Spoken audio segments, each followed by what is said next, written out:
It's been a nice winter break. I'm between semesters.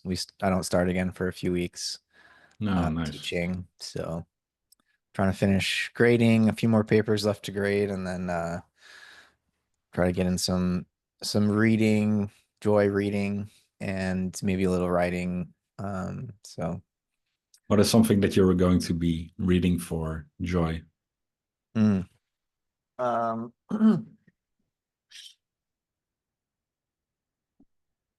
this is one book by Richard Halpern on Leibniz. Mhm. It's called Leibnizing, a Philosopher in Motion.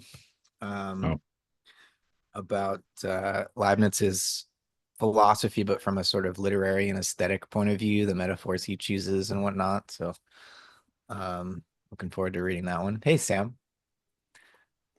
Good morning, or afternoon, evening, Simon. Evening for sure. yeah, Yeah, yeah, yeah. Matt, Time zone afternoon. difference. Yes, still morning for me. still So morning for you. where are you? Where are you both? Uh, both Yeah, in? I think some is still in Mordor, and it's Yeah. Hmm. always night there. So I'm still in Mordor, indeed. It's positioned in the west of the yeah, Netherlands. yeah. No, I'm Nice. in Delft at the coast, like 45 minutes biking, and you're in the sea, and Wonderful. then Uh, a couple you're hours of swimming, and you're in England. right. Couple Very of hours. very enchanting background you've got going on right now, Sam. Love the candles. Oh, actually, they are fake candles. Okay, good. It's I was just a a little light worried. on the electricity, you know? And I Yeah, was yeah. just curious how that works, this form of hyper reality. Like these things that supposed to live but cannot die, like plastic dinosaurs and butterfly tattoos. I feel that this is on par with those type of things, and but they're very safe. And I received them for my mom for Christmas, so I have to put them up. Well, they look good. Uh, Thank you. and yeah, I think it was in Switzerland. I saw this church service where they lit candles on a Christmas tree in this way where there were some kind of like strings attached to each of the candles and they lit one and there were huge flames Mm. shooting off of this tree, but it did go all the way around and light all the candles and the church didn't go down in flames, but it looked quite dangerous and I think you're better off with those battery powered ones. Indeed, yeah. So, um, glad we could reconvene. I really enjoyed our couple of other dialogues. I know, Simon, you were involved in a two-part series convened by Tim Adlin and Voicecraft to talk to uh, this question of is the Earth enough? I don't know if you wanted to dig into anything that came out of that conversation. I did watch both and enjoyed them. Uh, Mm. or if there were other topics that we might explore together today. But Yeah. Uh, I'm thinking if there's still something sticking for me. Like a lot of things were said in that, especially that second episode. A lot of broad frameworks for thinking about the world and in the world. And I think I was a bit, by the end of it, I think I was sort of full with all the different frameworks and just feeling into it like, okay, what seems relevant for me? Um, I'm not sure what kind of stuck with me as ongoing questions. I think it's mostly about I think the direct experiencing of these kind of concepts like the noosphere or entities or Earth as a consciousness. So if we talk about the universe being alive, that everything theoretically or probably everything has an interior, and this interior can be communicated with, and that is just something that has been fascinating me. Oh yeah, and on the topic of entities, I was watching. or listening to some talks with Carl Hayden Smith, who is involved in this DMTX Hmm. process. I'm not sure if you guys are familiar, but it's like the DMT experience but extended. Oh, right. Yeah, and then it's almost like, yeah, it feels super sci-fi, and at the same time very, very real to me. If I hear him talk about it, I'm like, this is a form of space travel, but on a very, very different way than we, let's say, from the materialist framework would think how space travel would work. So I was listening to some of his talk about these kind of things, and I'm like, yeah, this is, instead of building computer interfaces, we're almost like installing psychotechnological interfaces or energetic interfaces for a human consciousness to communicate with, well, I don't know, whatever we want to communicate with. So a lot of thoughts about that, and I was just fascinated listening to it, and I was like, oh, this is some crazy cutting edge stuff. So it was making me excited about science again. Hmm. Yeah, I mean, something that comes up for me in thinking about these portals that are being opened, so to speak, is to what extent when we in our three-dimensional um, physical worlds sort of either commune with this mm, deeper dimension of Gaia, or we do these extended DMT trips and are encountering what at first blush appear to be extraterrestrial beings of some kind, whether interdimensional or from other star systems, or however we want to conceptualize that. And I wonder to what extent we're invited by those beings when we encounter them, or if we show up. I mean, often people describe um, in a DMT experience encountering these alien intelligences or machine elves, or you know um, other intelligent beings as it, and they seem surprised to see us, like, who left the door open? How did these people get here? um is there any risk of disturbing other dimensions that we don't belong in when we do this work? That's a good question. I think I had once on a journey that I was lying down, and at a certain moment I looked up, and there was this, with eyes open. I don't often have eyes open visuals, but there was this sort of portal above me with two people. I don't know if there were exactly people looking down. And then there was this little oh shit moment, like they were looking at me, and then they were like, "Oh, he's seeing us," and then the thing closed. So that was weird. Mm. My best sense is probably we are like bumbling fools when we walk in there. So it's not. I don't know. Maybe we go knocking somewhere we shouldn't go knocking, but I don't think we're that uh, crafty to disturb a lot on that level. Mm. Are we in these type of journeys? Are we traveling to similar realms as where we go at night in dreams? Or are these psychedelic assisted journeys, are they different places? And because a same type of question of, like, how would you call that, spiritual colonialism or something like that? Are we welcome? Does that same question apply to dreams? Mm. Well, it seems in the dream state, that's more an expected part of the rhythm of um human life, and so psychedelic experience and journeying seem, especially with something as potent as DMT, seems like a different type of portal. And I don't know whether, broadly we can speak in terms of an astral realm or something that would encompass the dream state as well as these psychedelic dimensions, but it's obviously a vast inner space. And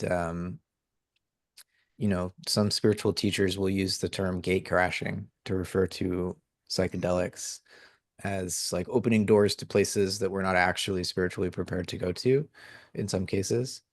And maybe we are bumbling fools, and the beings we disturb will respond humorously and um, maybe even want uh, to teach us something or to engage with us, but maybe not. Maybe, maybe Mm. these beings are quite upset that we're disturbing their very important work. And Mhm.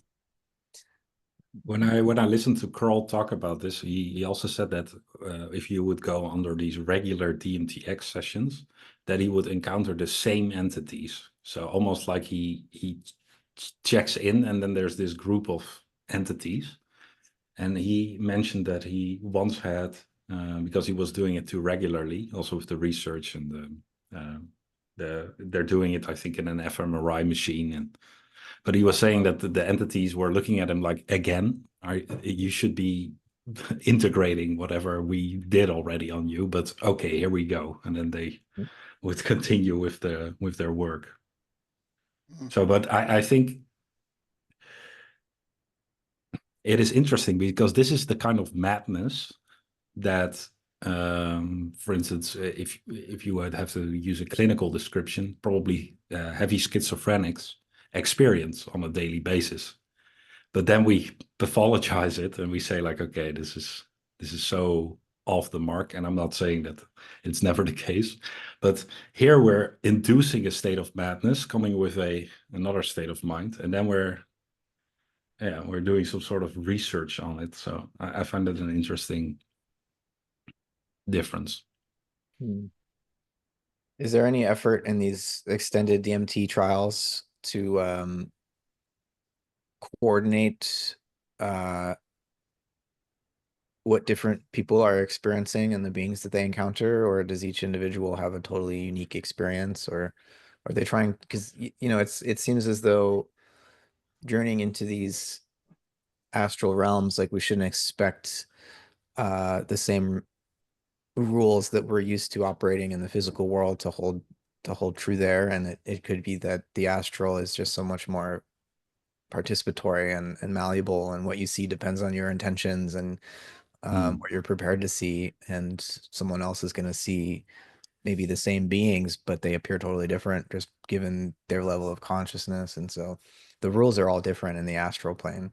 But to what extent can we do something approaching peer review, or a science of the astral realm, so that we're actually, yeah, able to coordinate what we're encountering, the visions that we're having, and see if there's something spiritually objective going on, rather than Mm. just each of us on our own individual trips. As you were talking just now, I sort of got a bit of vertigo thinking about a potential future where we as a species go exploring that realm more and more, but then approaching it with exactly the same strategy as the Europeans did in 1600 or something. Mhm. That we go into these realms and we just go with our sort of paving over and locking things into play, like a sort of multi-dimensional colonialism. But I'm not Mhm. sure how. That depends on the rules, indeed, of the astral plane. And if karma is part of those rules, the Europeans should be careful. There might be, I mean, who knows what astral diseases we might bring back with us that, you know, Yeah, Mm. um, Or that are already among us. yeah, yeah. I think that idea, indeed, that we're potentially fishing, indeed, we're attracting certain. Well, you call it a disease, but yeah, we are attracting certain meme complexes or certain energy idea patterns which are highly virulent for let's say Homo sapiens, and then they ripple through. Probably we're already in a sort of full-on infestation on that regard. Mm. yeah. On that point that you made, Simon, on if we go into these realms with exactly the same methods and exactly the same tools that we kind of boxed reality here on the in the physical plane, let's say, and uh, whether we decide again what we are capable of seeing there instead of this thing that wants to appear to us as it is. Um, on that note, I was also thinking if whether the fact that all these entities look to some extent recognizable is already a form of us walking in with our psychological mold and shaping these things in such a way that they are, they appear recognizable to us. That is already a form of coming in with too much baggage or luggage.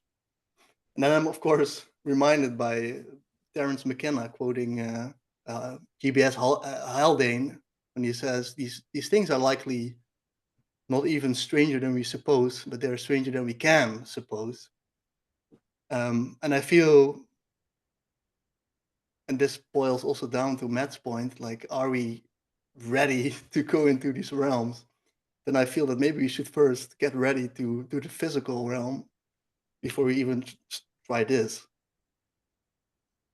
Right. And then the question becomes, how can you make yourself as empty as possible before going there, and maybe as humble as possible, that you don't even have to worry if we are to be if they are waiting for us with spears and these things, because if we are invisible, then maybe we mirror that back to them and we are invited around the campfire instead of being scared back into earth.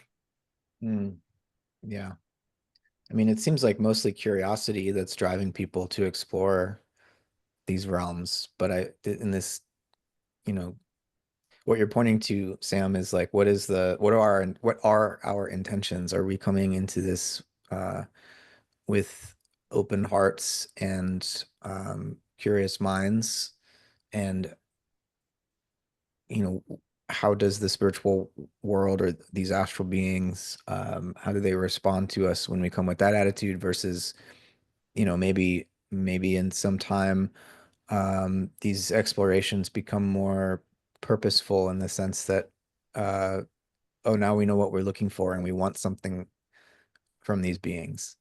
Mm, Um, versus, oh, we see that these beings need us in some way, and so we're offering help um to them. I mean, it seems to me that these different dimensions of reality of the cosmos, I mean, if I know anything about what's driving the evolutionary process, it's like deeper connection and interconnection of everything. And so presumably bridges ought to be built between these realms, but at the right pace and in the right way. And yeah, what is our role as human beings here? It seems we really have no clue at this point.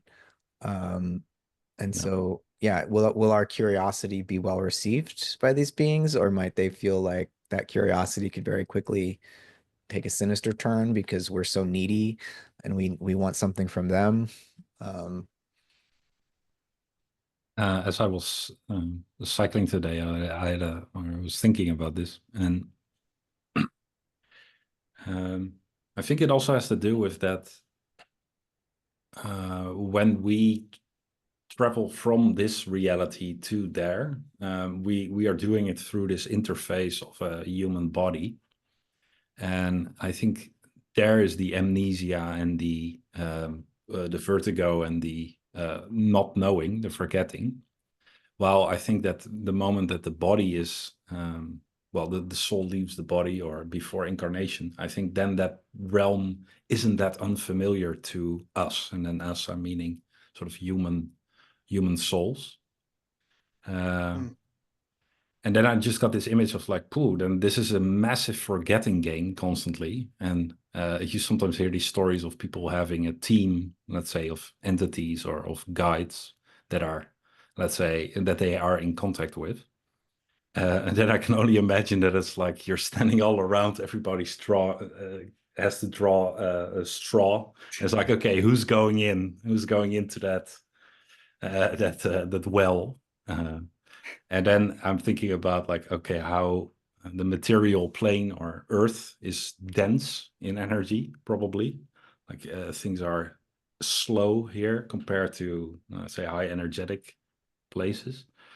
And then Yeah, you sometimes have to talk about raising the frequency of Earth, so that can be very woo-woo. But at the same time, if I'm looking at it from this framework, what I just talked about, then it does make sense to me that we're doing all this reaching outwards to these other realms to get a sort of tether and to start pulling things into matter, into incarnated matter. So I think it's the human fields or fields inhabiting human bodies, which are now a sort of conduit in doing that.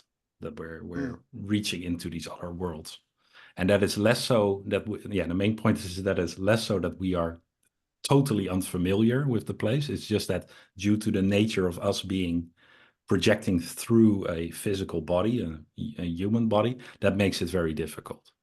Yeah. Yeah. Yeah. The limitations of memory. I feel like we're, as incarnate beings, we're quite dependent on our physical bodies and our physical environment for our memory. And when we travel to these other subtler dimensions, say with DMT, for example, it's very difficult to actually recall the full intensity and all the details of the experience, because like what we experience there is almost it's like a form of consciousness not limited by the body anymore. And then we come back into the body and we have our normal memory again and normal intellect, but uh it's like Dante in the Divine Comedy talks about, going um uh, to the um final sphere of the cosmos and actually seeing the divine. And he says something like, memory and intellect failed to follow me there, and like I can't even bring back what I was Mm. experiencing. And so we are limited by our physical vessels here to quite a strong degree. It's much more difficult than even remembering dreams when you wake up, which I sometimes struggle with. Oh yeah. Like I know that these DMT experiences are intense and I get some memories back, but a lot of it can't translate into this waking consciousness, being physically embodied again. I found, can I be real brief, son? Because I found that Of last course, point, yeah. I found that last point super fascinating because there's this, um, as you were talking about, I got two images. The first one was like, okay, if this energy wants to be contained in the human body with that intensity, it would explode. So I got this sort of gruesome explosion imagery. Um, and in the other sense, I had to think about the incarnation of Christ. And that potentially the amount of energy that was transmitted to that body was of a too high intensity for physical shape, and that his time was limited in any sense in how he was incarnated on Earth. And that even then the human body as a transmitter for these kind of energies only can burn so long, like a candle. Mm. Except when we have my candles, of course. Yeah, exactly. If you have Just put electronic in a new battery. Listening to you both I'm also wondering what the role of the artist can be here, who is particularly well trained in discovering new territories of reality and bringing that back, not so much via intellectual or rational routes, but in embodied ways, which also seem, well, maybe it's a bold claim, but seem to circumvent memory in a way. Um, Again, how empty do we need to be before we can very purely channel, become a vessel for these realities, without needing our brain, maybe even without needing our body. Communication, of course, becomes a very difficult task then. Like, how do you report on the data? But maybe even these forms of data collection are becoming very outdated now with with these realms opening up to us. And again, it's a question of methods, right? Like which Yeah. type of methods do we use? And then I feel that the artist has a whole assortment of a whole repertoire of methods that can be useful here. Yeah. I mean, the role of the artist has changed so much in the modern period. Art used to be just solely for serving a religious purpose, and then you could say nowadays we're so secularized, but that this one of the places we turn for um, our spirituality is now to the art Mm, world. We think of artists as the shamans that can translate, like you're saying, from between realms, um, even in just a more mundane sense of like um, a powerful film displaying the soul of a society and letting us see ourselves, reflected back at us. Like artists can show us our psychology and so show us our social and cultural struggles, making conscious the unconscious. But in terms of journeying between realms, I think we really will need to rely on um, artists to translate for us what can't otherwise be conveyed in our normal rational ways of thinking. Um, but Mm. Simon, when you were talking about the body not being able to hold these energies um, for very long, I was thinking of something that you mentioned, the incarnation, something Rudolf Steiner says about the last 3 years of Jesus's life, that it's uh, when he's baptized by John the Baptist in the Jordan River. Um, that begins the 3 years of his ministry before he's crucified. And Steiner says that's at that moment of baptism, that's when this cosmic being, the Christ, actually descended into the body of Jesus of Nazareth, and that the intensity of that um, Christ being inhabiting the human body is so much that it only can survive 3 years, um, because it just the vessel is was just barely strong enough to hold it, but um, not for very long. And Mm. now here we are 2,000 years later, and that um, you know, I don't know how you relate to that event, but it seems like if that was a crucial turning point for the history of the Earth, that there's this Steiner would say this sun being, the Christ, is now has merged its fate with the Earth Yeah. and transformed the subtle body of the earth in some significant way. And that ultimately our human body is the earth body. I mean, it's not, it's one body. But now there's this solar power, as it were, this Christ being uh, immanent in the earth's physicality and the life of Gaia, that I think changes our relationship as earthly human beings to the spiritual world Mm. in a really interesting way. Um, and that maybe in our attempts to communicate with these other astral beings, it might be important for us to do so in a way that acknowledges that transformation which has occurred. Um, Yes. right? Yeah, no, that's exactly where my thinking was going as you were talking about this, because the if we are reaching out with the idea of wanting to escape Earth, because I think that is also for a lot of people an intention of Yeah. using these kind of methods is to escape the physical. Well, I believe that the the goal here, or the part of the work here, is we chose to incarnate here.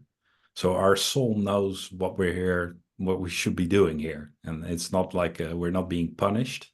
It's something that we are actively participating in.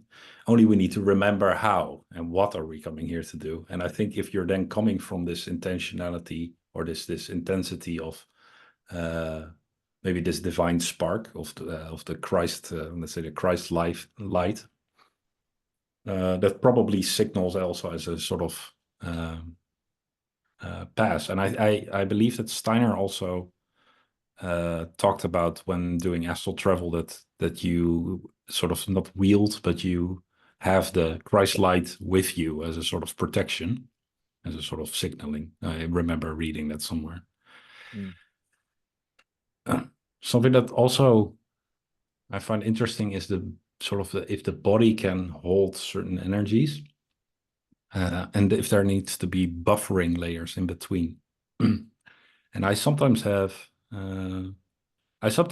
dreams in which, for instance, I'm going into a process, so it's in a ceremonial setting in a dream. Often I become aware that that is happening. Often when there's energy released or something, a goal, something is being reached. But then I usually wake up in that dream into another dream, Mm. being aware that I just got out of a ritual, and then I'm still again with other people. Yeah, I don't know, could be entities within another dream. And then sometimes it's even nested one more until I wake up. And then I wake up knowing that that all happened. And then for me, it makes a lot of sense that there's these buffering layers in between when certain experiences are being moved through to, um, I'm getting this, it's almost like this, you need a good lever. It's the same like using a microscope. You have different types of microscopes to go to different levels, but you need to have lenses in between to be able to really work on the interact with the level you are wanting to interact with. Mhm. Mm. Yeah. What would you say is there determining the objective? Like which lens you are putting in front of your I think intention. intention, right? Yeah, yeah, yeah. Mhm. Mhm. And another thought about about the Christ second coming of Christ. I find it super interesting that a large amount of people who have psychotic breaks proclaim themselves to be the second coming of Christ. And I'm feeling somewhere that maybe they're just all right, because the second coming of Christ is potentially like a cloud computer event or an egregore event where it's spread out over multiple people instead of being only sustained through one human body. It will be sustained through many. Yeah. So that made sense to me. Yeah. No, I think it's quite paradoxical, but there's a sense in which esoterically you can understand that what Moses sees in the burning bush and what introduces itself as the I am was this sun being that only later actually fully incarnated into physical human form. And after Christ um, is crucified, what's resurrected is not so much um, this one like Jesus as now the savior, but what's resurrected is this capacity that each of us has to hold that I am consciousness in ourselves. And so that's each of us has a unique relationship to that universal self, as it were. And so when the psychotic person sort of breaks through the social habits that keep us more or less in check, knowing the limits of our egos, and they experience that I am within themselves without a proper sense of initiation or a cultural context to understand what's going on, then yeah, they identify too fully with it in an egoic way. And that can be really disorienting for everyone involved. But it's also true what they're experiencing on some level. Um, it could be that that evolutionary awakening happens as is unfolding gradually, and these people who have these psychotic breaks are experiencing it out of season or too early or in the wrong context. Mm. Yeah. But it's maybe we could use a little jolt here. And I think the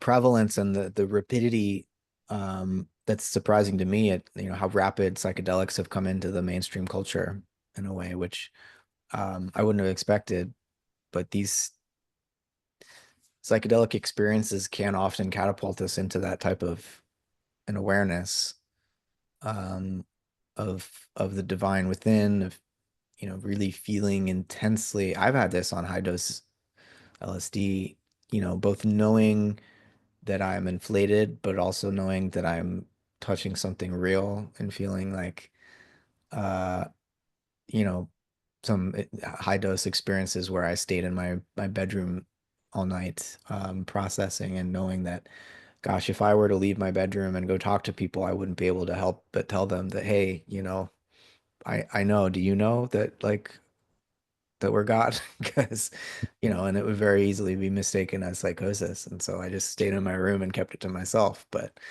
there's something Yeah. about the power of that revelation that can drive you crazy if the people around you are not ready for it. Um, right? Because and you drive yourself crazy because you see people's reactions. They're disbelieving. They're like, "Oh, you're not well. Something's off here." So like until the whole collective is ready to support and sustain this realization, it's very difficult for us as individuals to do this work. Um, Yeah, and also the metaphysical menu that you carry within, right? You can mm, imagine that people like you have been exploring these frameworks for so long that you also free yourself to be capable of seeing things through that lens, right? Like yeah. this famous scientific quip. What is it? I first have to see it before I believe it. I feel that in this spiritual domain, it works the other way around. That you first have to believe it before you can even perceive it, right?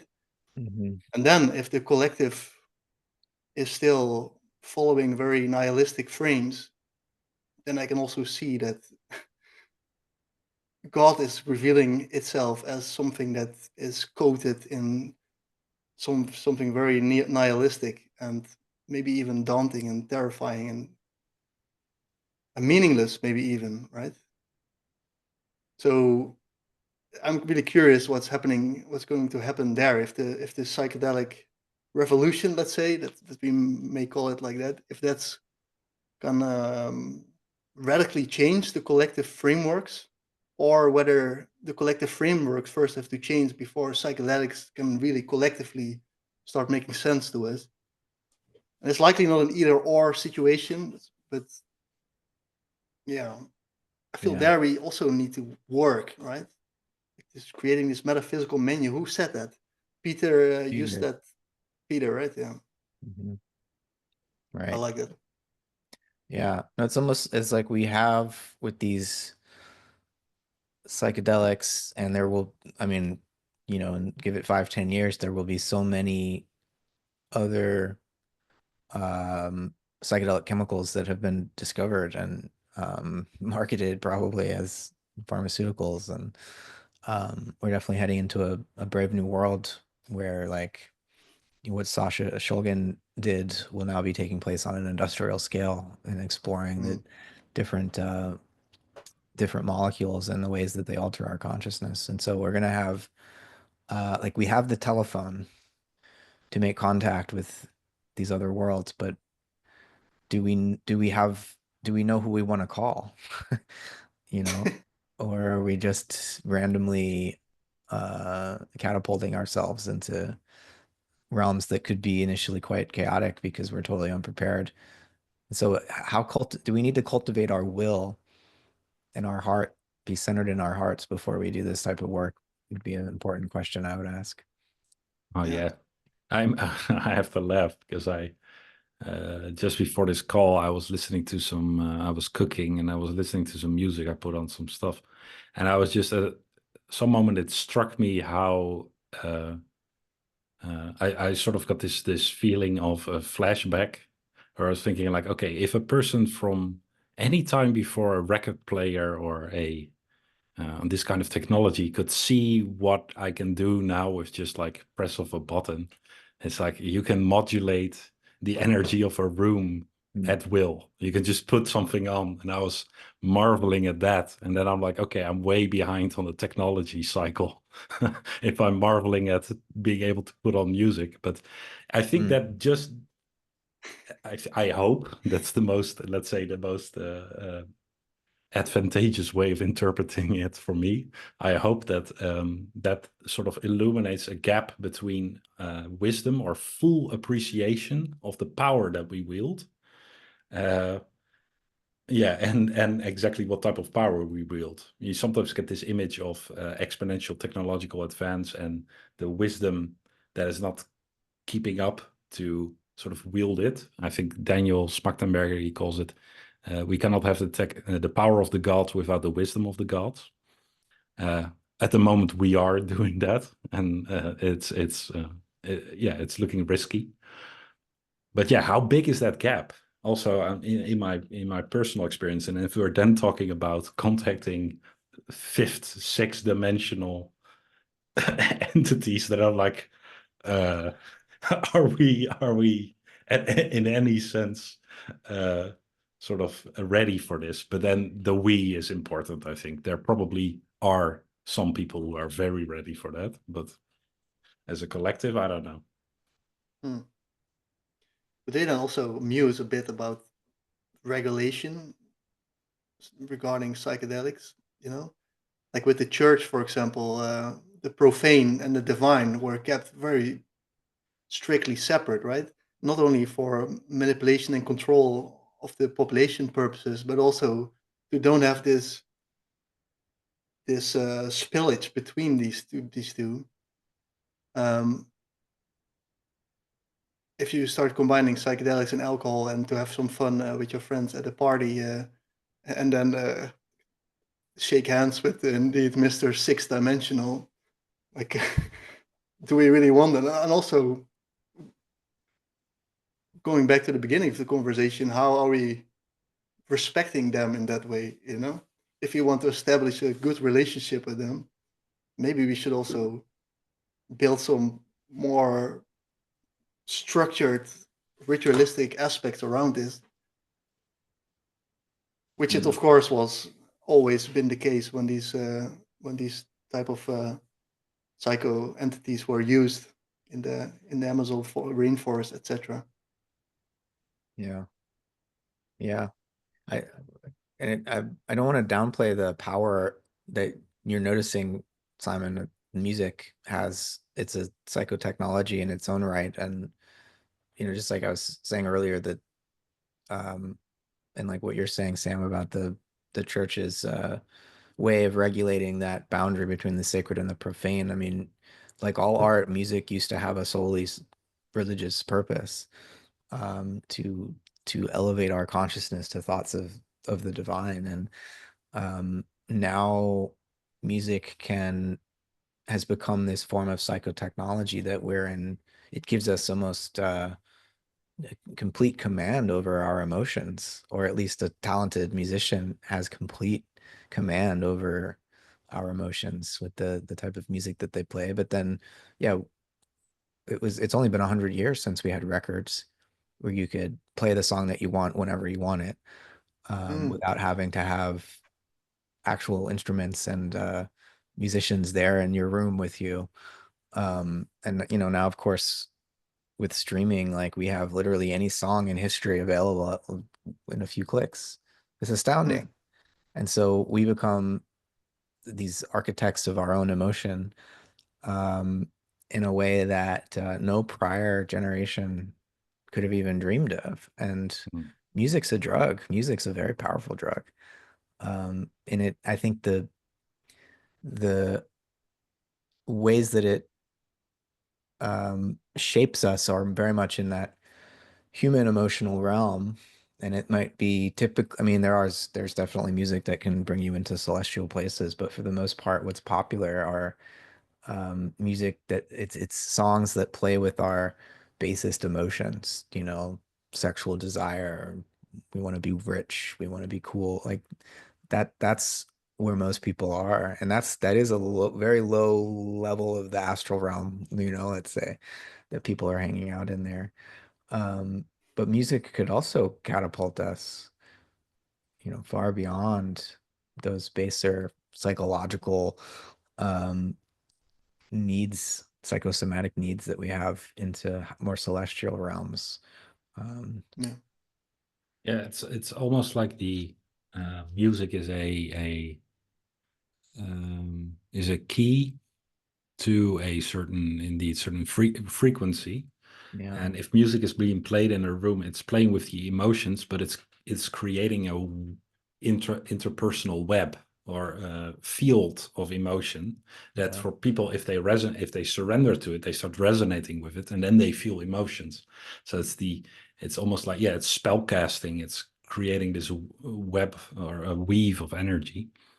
Uh, and I find it also mm, very evocative indeed, the idea that art used to be under almost strict control and censor to have a certain set of keys available that channel us to a approved place, whether that is indeed the divine, if those are sort of actual places you want people to start resonating with. But now, indeed, with its being fully decentralized and having the internet also being a massive producer of these things, and then maybe also having generative AI being capable of generating this, and then maybe having a generative AI that generates prompts for these imagery AIs, and then just starts doing that. Then we're creating all these keys to very different realms, because I also have to think about artists like H.R. Geiger or this Polish artist, Beksinski. These are like, you can call them nightmarish. They're also strangely interesting and attractive to look at in a very double way. But yeah, I cannot help but notice if I look at that kind of art, I'm like, okay, this is channeling from a very strange plane. And it's only the question, like, what is being welcomed in the field, and why is this interesting for me? Hmm. But potentially we're walking around with like portals to all these different types of realms in our daily life, and then I also have to think about advertising. That is like Hmm. sorcery on the almost the most foulest way you can do it, because it's creating fetishes of purely material things and then ascribing heavenly yeah, um, powers to it, and then mass producing it, and sort of sending out that spell as a hallucination. Hmm. yeah. So much pop music is, and I don't want to dismiss all popular music. Some of it could be good, but and are artistic in a genuine sense, but a lot of it is just an extension of the advertising industry, Yeah. you know, trying to manufacture certain types of subjectivity that will desire certain types of products and so on. Hmm. Um, and so that's a use of music to keep us, as I would say, as body bound as possible. Not to, I don't want to be anti-body, but I mean body bound in the sense that pop music and so much advertising functions to make sure that all our attention is directed at our sexual instincts and our desire for status and power and money, keeping us focused on those lowest forms of desire. Not not to demonize any of that, the body or sexuality, but just to say we're being manipulated by having these art forms titillate us in those ways, and that can then I think make us ill-equipped to deal with the astral realm um, in its more expansive form. If we're if again if our heart isn't pure and if our will isn't um, well developed and we journey into these astral realms, we'll very easily succumb, to potentially demonic influences that will harvest our desire. And I think, I think of our relationship to the astral realm as a kind of spiritual ecology. And there are beings of light that feed off of our own feelings of warmth and love and compassion, and then there are dark beings that feed off of our fear, that feed off of our selfishness, and and so we create a economy of emotion, an economy of um morality, really, that feeds different members of this astral ecology in different ways. And so we have to Mm. be like gardeners and like cultivate that those types of relationships and those types of beings that most serve us in our evolution, I think. Mm. Makes me also wonder if these entities are also doing their equivalent of psychedelic journeying Mm. to reach us. And what are they doing here as we speak? That's what the UAPs are. They're They're they're they're tripping. potentially drunk. So they have to lower their frequency so they come to our plane. And all first alien encounters are with drunk aliens. Gosh, I really appreciate that inversion, to think of, yeah, them doing Yeah. their trips and arriving here. Yeah. And Jesus being done by a light entity, and then people like Stalin being done by one of the darker ones. Mm, And maybe we are the puppets. mm, mm. Right. I also like that idea of artificial intelligence making music, um, because that inevitably will at some point, right? I guess Spotify will be hyper proliferated with generated music very soon, just like all the imagery and the videos are, to the point already that you cannot really, without squinting your eyes hard enough to separate what's real from what's not real. And then what advertisement is doing in a very low resolute manner, these forms of AI will likely do that in a very, very subtle and detailed way, I feel. Because somehow advertisement is still a bit goofy and clumsy and out there, right? And you still feel that it's somehow distant. But the more these systems are starting to embed with our direct phenomenology, that to me is the biggest danger. I'm not super afraid of running around robots that are killing humans because someone told them to save the earth, and that they will just come to the logical conclusions that they should kill humans. Although I like that thought, it feels not weird enough. But that more subtle form of constraining us to the very core of our experience, that sounds terrifying. Yeah. Yeah, that's that to me produces the image of a blanket of information that is choking us, let's say. So that's choking the light Mm, and having us walk around as the robots in a sense. Yeah. yeah. And the robots being sort of mimetic complexes, conditionings that are sort of feeding, like Matthew was also talking about, like we are the substrate on which these programs live, and that's the physical aspect of this sort of this spacesuit of being incarnated into this. But if you're overloaded with parasitic constructs, it's the same like having your GI tract completely full with bacteria that aren't helping at all with digestion, doing their own thing. Yeah, that's a Mm. sort of nightmarish scenario in which we are overloaded with information to the point where, yeah, the hyper reality cannot be escaped from anymore. Yeah. A Hall of Mirrors type of situation, yeah.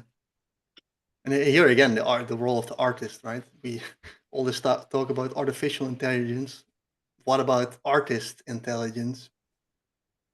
They seem to become more and more important too. When the art is also start to be artificial, I Mm, guess that must be the root of the word art, no? Artificial, artifact. yeah. Yeah. Yeah. I mean, we're in this in-between place now where human artists feel like they're being exploited to train all of these um, generative AIs. whether it's with music or images or text.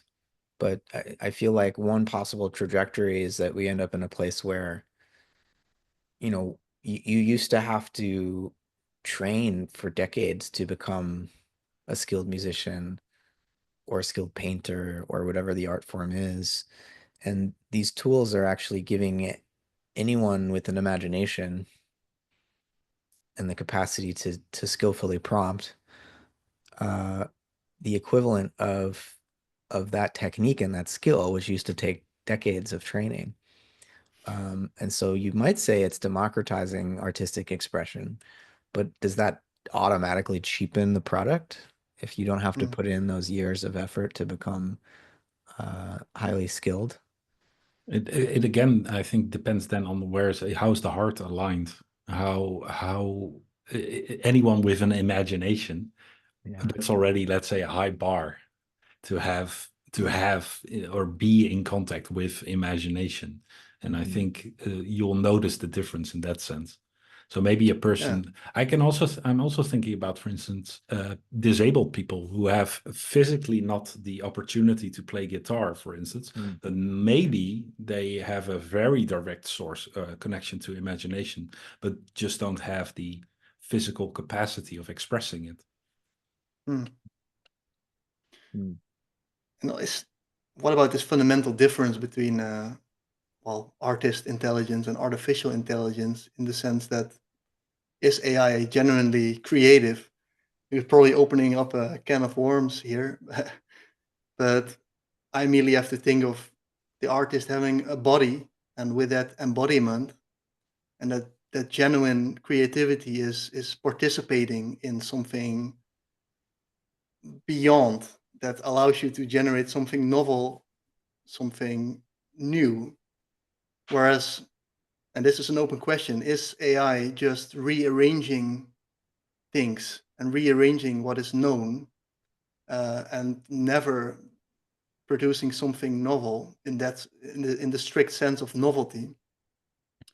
Um, Apparently, we cannot distinguish anymore, right? Because you have these pieces of classical music, right? And then you bring the best ears to the test, and they will not be able to separate the human uh, uh, play from the computer play.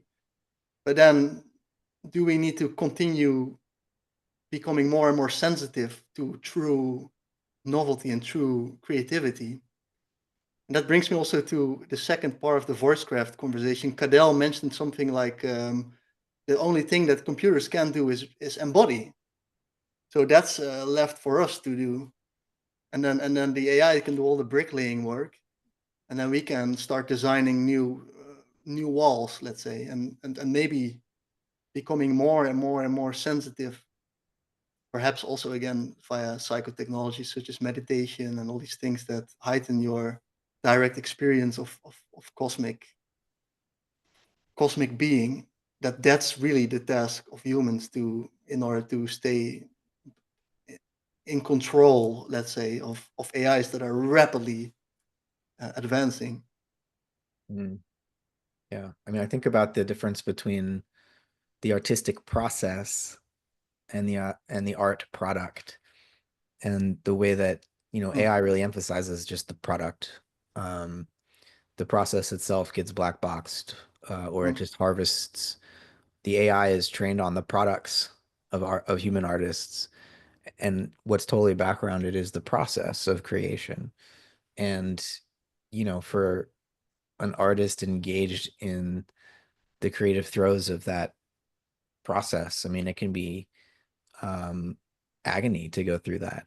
Uh, and um, it's just as painful as it is joyous. I mean, it's a sublime process, I think, for a creative genius, which means to say it's awesome, but also terrifying, and uh, it's I, bringing us to the edge of our mortality to be in the process of artistic creation. And so if we lose that, I feel like a lot of the value of art goes with it, because it's not just about the finished product. Mm. as you were talking about that, I kind of see it as in the process of true creative, true creation happening through an artist, a high caliber, or someone of really great skill. I think that is the highest version of whatever they are connected to, whatever they are birthing, is happening in that creative moment. So then they themselves are emanating that energy. So the full embodiment of it. And the end product is more like a seed. It's like a dormant seed that gets dropped on earth and that other people can re-experience a part of that creative process, but never the whole thing, probably. Never as much as the artists themselves. But in the case of music, of course, artists can play the same song thousands, maybe tens of thousands of times. But if the song is a super pure expression of this creative force, then it will be different every time. It's like a complete rebirthing in the moment. Right. Yeah. I think about like how many layers there are to the human process of art making and how like I remember going to the San Francisco Modern Art Museum here and seeing Anselm Kiefer's work for the first time. This German artist who has these huge canvases and he'll throw, you know, ash and wheat and lead and like all of this highly toxic material onto the canvas. And like when I first saw just the painting, just the product, I was compelled, but I didn't quite understand what I was looking at. And then I saw a documentary, a different form of art about Anselm Kiefer in his huge warehouses making these giant paintings with a blowtorch in one hand and he's just, flinging stuff at, and it's to see him in the process of creating that through a documentary film, which is itself another frame to create a work of art of the artist in the process of making the product. It creates this layering effect, and you just see how that's kind of endless. And the best modern art museums are so ironic about the way that they even frame the art. And I beginning to become self-critical of the way in which the art world, the art industry degrades the whole process. But to the extent that there's any self-awareness in that, it makes the whole thing part of what's being like, where's the frame, you know?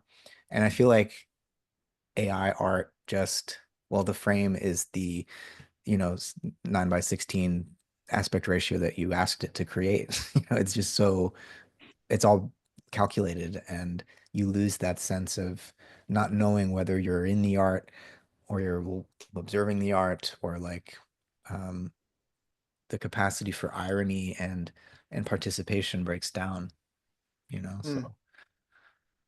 so much is lost. Like that. The art as a memory. Mm-hmm.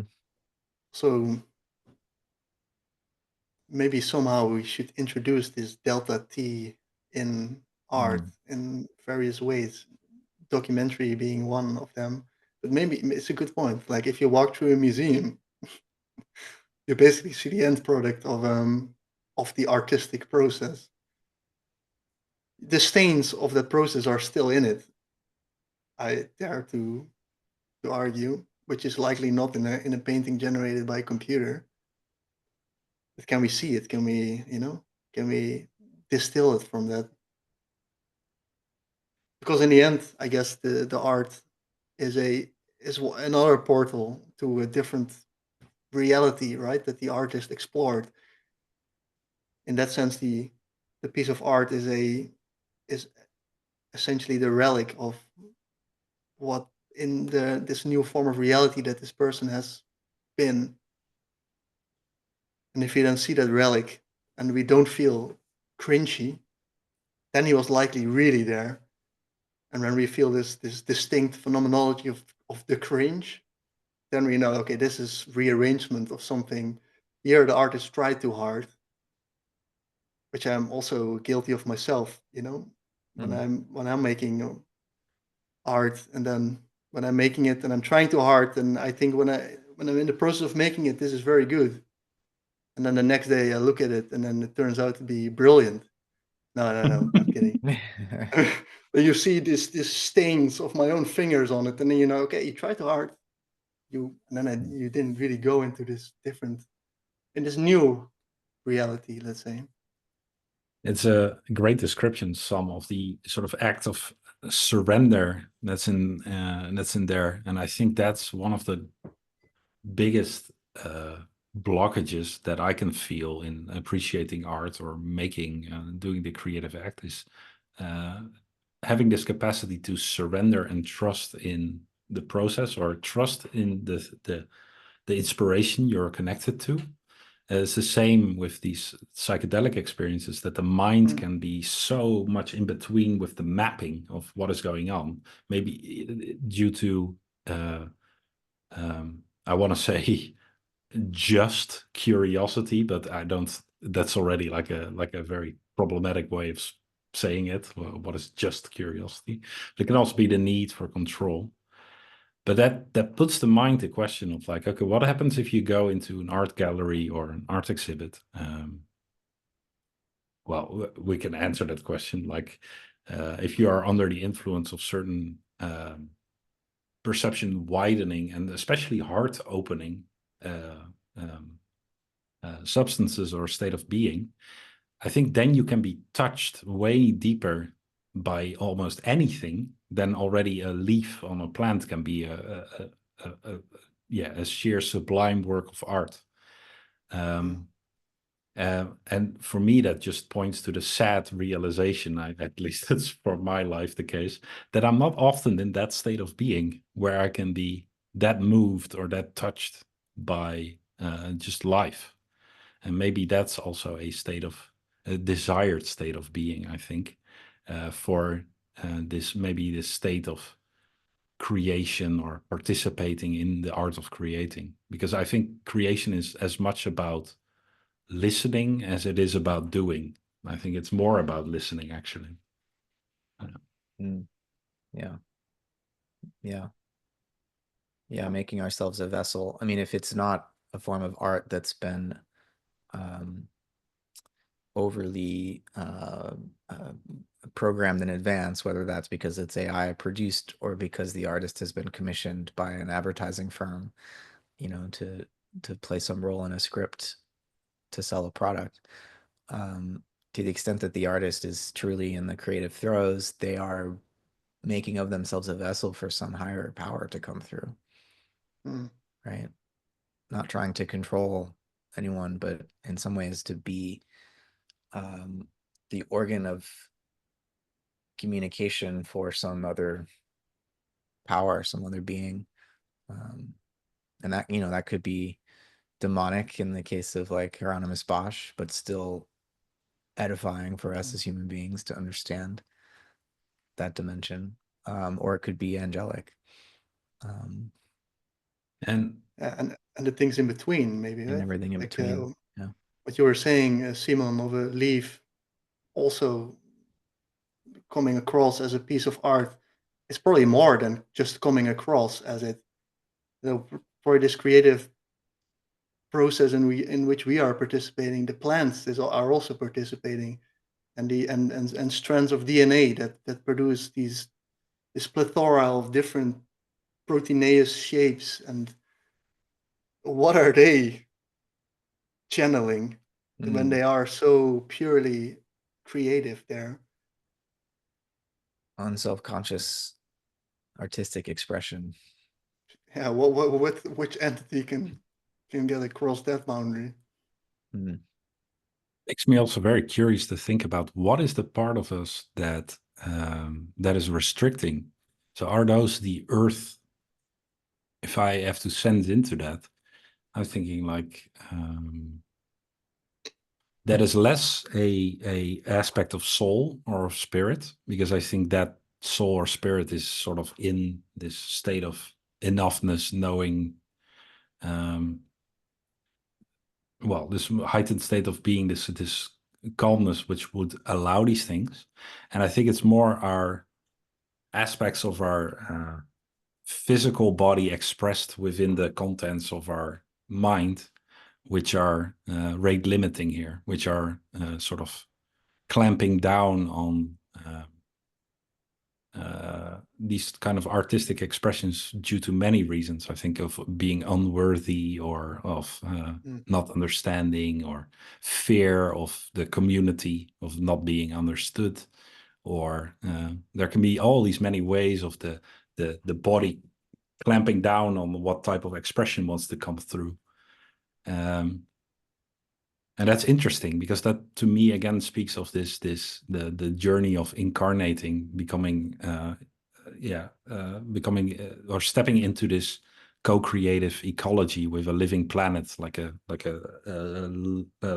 planet of molecules that will start assembling around this field that we are, is like the mastery of that is the part of the journey, is the loving type of mastery, because I don't think that the soul wants to impose its will on matter in that sense, but it's more of a co-creative dance. But are we then, with our interior, are we courting? Well, we're always talking to many aspects of ourselves, which we call ourselves, but are part of this planet as well, and part of the collective. So, which are for a time being part of ourselves. So they are contained within the field and how it expresses itself as an individual.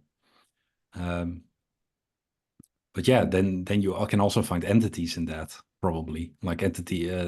I would say demonic, of demonic sorts. Yeah, then it becomes really like, are we gardeners in this ecology?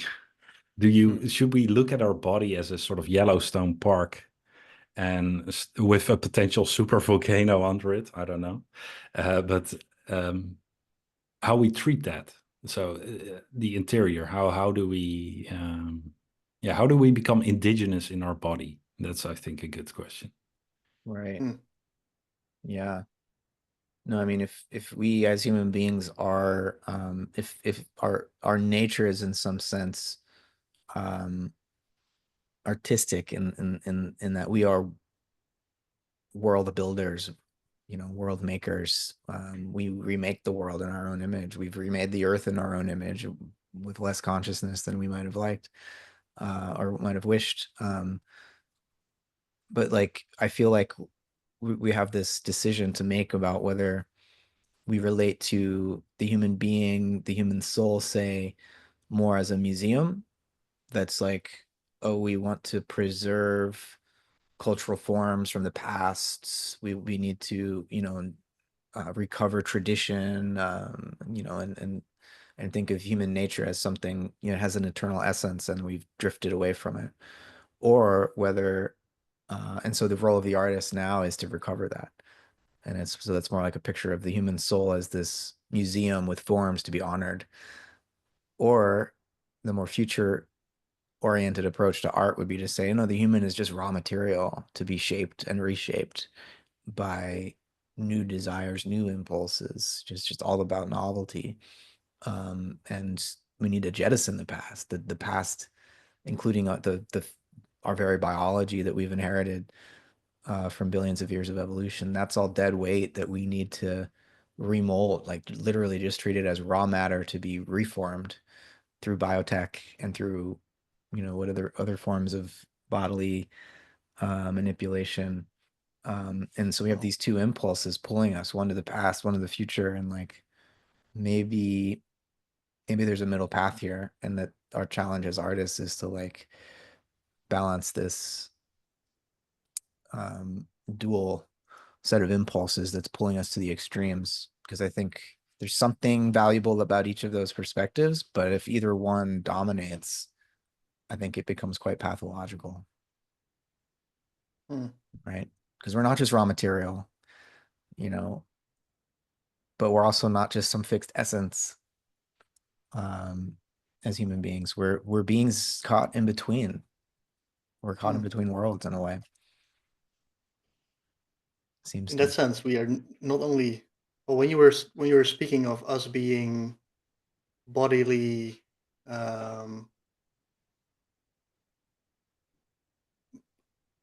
almost piece of art ourselves, right? And then I'm wondering, who is the artist? Like, not only on the bodily level of us being shaped by evolution, and then not only like the natural selection type, but also the ontogeny type, right? We are constantly evolving and changing in ways that we don't have really under control, right? So in that sense, we are more like sculptures of some sculptor. And then also in the more mental or conceptual sense of our worldviews that are being shaped by forces beyond us, right? We talked about advertisement, we talked about AI. So that's an interesting take, yeah. Us as not the artists, but as the art. And what's the role then? Again, if we take off our hands, are we becoming beautiful pieces of art? Are we becoming Hieronymus Bosch type of of art? And is that a problem? Yeah. Again, that's a really nice way of looking at it or thinking about it. Because again, I then have to think indeed, what are the attractors? So which Mm. well is being drilled? Where are we? What forces are allowed to hold the paintbrush, and what type of image will then be created? I sometimes get the image of most things happening on Earth as being projections from other places being projected on the Earth, like fields in a way, and that opens for me like the question, like, oh, from where, and who is managing the projection? What type of forces being projected? The same that the sun is constantly bathing us in probably projections, and all plant life or all life is flourishing because of the emanations of the sun. So on a sort of energetic or maybe like a more on a idea level or on the noosphere, what does that look like? What is the sun sending out, projecting out on the earth? Well, yeah. Right. Um, Gentlemen, I need to run to let my landlord in. He's painting my front door, and so I have to make sure my cat doesn't sneak out.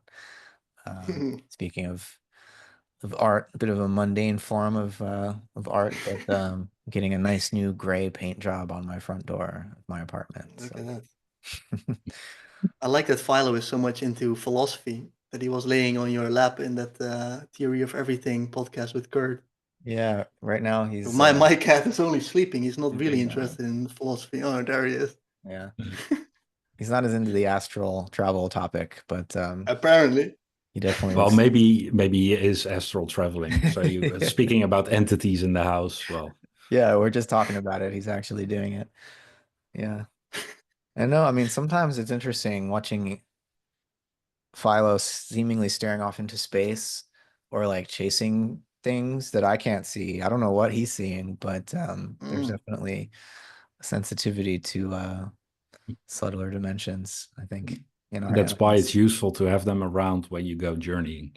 Mm, That's very interesting. Yeah. mm, right. Well, always a pleasure, my friends. Let's do this again soon. Sorry to cut us short, but I've enjoyed this very much. And let's do it again. Yeah. Yes. Take care. Likewise. Take care, man. All right, guys. See you soon. See you. See you.